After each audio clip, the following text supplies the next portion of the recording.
धनतेरस की कथा। कार्तिक कृष्ण पक्ष की त्रयोदशी तिथि के दिन धनतेरस का पर्व पूरी श्रद्धा व विश्वास के साथ मनाया जाता है। धन्वंतरि के अलावा इस दिन देवी लक्ष्मी और धन के देवता कुबेर की भी पूजा करने की मान्यता है। इस दिन को मनाने के पीछे धन्वंतरि के जन्म लेने की कथा के अलावा इसके बारे में एक दूसरी कहानी भी प्रचलित है। कहा जाता है कि एक समय भगवान विष्णु मृत्युलोक में विचरण करने के लिए आ रहे थे। तब लक्ष्मी जी ने भी उनसे साथ चलने का आग्रह किया। तब विष्णु जी ने कहा कि यदि मैं जो बात कहूँ तुम अगर वैसा ही मानो तो फिर चलो। तब लक्ष्मी जी उनकी बात मान गई और भगवान विष्णु के साथ भूमंडल पर आ गई। कुछ देर बाद एक जगह पर पहुंचकर भगवान विष्णु ने लक्ष्मी जी से कहा कि जब तक मैं न आऊं तुम यहाँ ठहरो। मैं दक्षिण दिशा की ओर जा रहा हूँ, तुम उधर मत आना।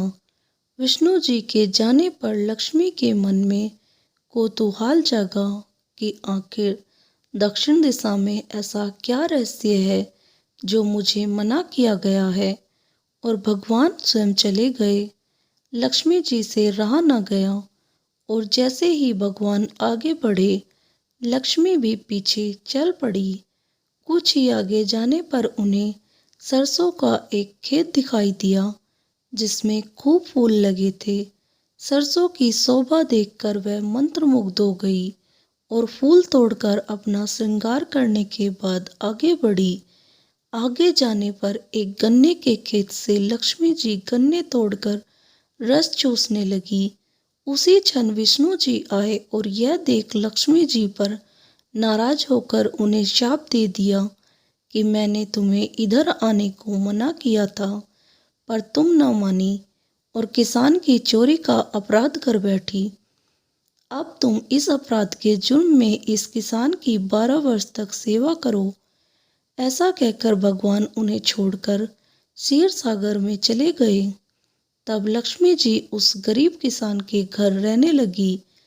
एक दिन लक्ष्मी जी ने उस किसान की पत्नी से कहा कि तुम स्नान कर पहले मेरी बनाई गई इस देवी लक्ष्मी का पूजन करो, फिर रसोई बनाना, तब तुम जो मांगोगी मिलेगा। किसान की पत्नी ने ऐसा ही किया। पूजा के प्रभाव और लक्ष्मी की कृपा से किसान का घर दूसरे ही दिन से अन्न धन रत्न स्वर्ण आदि से भर गया। लक्ष्मी ने किसान को धन धान्य से पूर्ण कर दिया। किसान के 12 वर्ष बड़े आनंद से कट गए। फिर 12 वर्ष के बाद लक्ष्मी जी जाने के लिए तैयार हुई। विष्णु जी लक्ष्मी जी को लेने आए तो किसान ने उन्हें भेजने से इनकार कर दिया।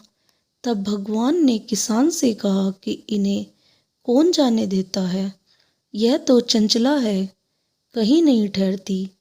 इनको बड़े बड़े नहीं रोक सके। इनको मेरा शाप था, इसलिए 12 वर्ष से तुम्हारी सेवा कर रही थी। तुम्हारी 12 वर्ष सेवा का समय पूरा हो चुका है। किसान हठपूर्वक बोला कि नहीं, अब मैं लक्ष्मी जी को नहीं जाने दूंगा। तब लक्ष्मी जी ने कहा कि हे किसान, तुम मुझे रोकना चाहते हो तो जो मैं कहूँ वैसा करो। कल तेरस है, तुम कल घर को लीप पोत कर स्वच्छ करना, रात्रि में घी का दीपक जलाकर रखना और सायंकाल मेरा पूजन करना और एक तांबे के कलश में रुपये भरकर मेरे लिए रखना। मैं उस कलश में निवास करूंगी, किंतु पूजा के समय मैं तुम्हें दिखाई नहीं दूंगी। इस एक दिन की पूजा से वर्ष भर में तुम्हारे घर से नहीं जाऊंगी। यह कहकर वह दीपकों के प्रकाश के साथ 10 दिशाओं में फैल गई। अगले दिन किसान ने लक्ष्मी जी के कथा अनुसार पूजन किया। उसका घर धन धान्य से पूर्ण हो गया। इसी वजह से हर वर्ष तेरस के दिन लक्ष्मी जी की पूजा होने लगी। दोस्तों, आपको ये कहानी अच्छी लगी तो कहानी को लाइक करें और मेरे चैनल को सब्सक्राइब करना ना भूलें। धन्यवाद। राधे राधे।